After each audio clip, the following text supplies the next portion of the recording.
Oy, umambon ngayong hapon ng Friday at nakakita kami ng rainbow. Oh, ayan 'di ba, guys?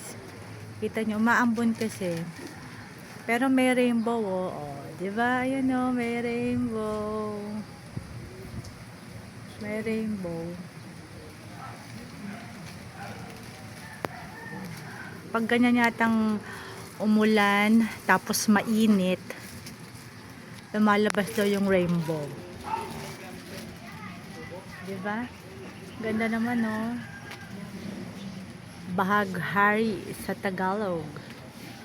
Kasi nga naman ang init-init, tapos biglang uulan, tignan mo makulimlim ang panahon.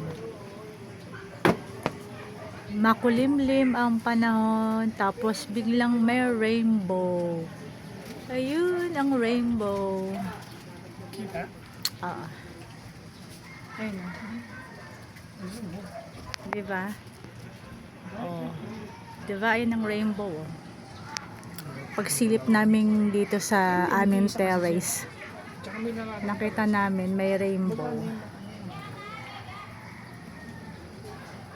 Diba? Kasi naman, tignan mo, oo. Maaraw-araw nga diba? Muulan, guys. Mainit. Tapos biglang umulan. Oh. Kaya biglang nagkaroon ng rainbow. Oh, ayun ang rainbow. Oh. Rainbow. Oh, diba? Ang ganda naman ng rainbow.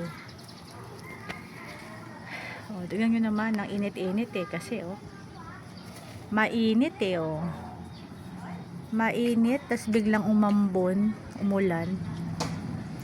Lumabas tuloy si Bahaghari.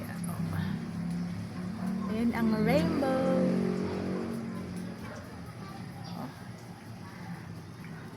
Bakit ba lumalabas ang rainbow kapag ganyan magkasabay ang araw at ulan? Tingnan nyo, ang init-init, 'di ba? Ang init-init ng paligid. Pero makulimlim ang langit. Makulimlim. Tapos si Bahaghari ay sumilip. Ayun si Bahaghari. Bahaghari. Ayun o, Bahaghari. Asan, hanggang doon lang pala, no?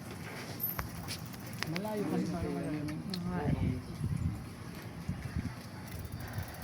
ayun siya diba, no? Makulimlim. parang malamig mamaya. Biglang umano yung tapos biglang may araw. Ayun na, dito nga araw na araw Yan na ang puno ng avocado. Puno ng kapitbahay namin na avocado. Minsan humihingi lang kami dyan pagka sila ay nagpipitas. Avocado yan. Dami pa nga ayan, 'di ba maaraw, tapos ayun si Bahaghari.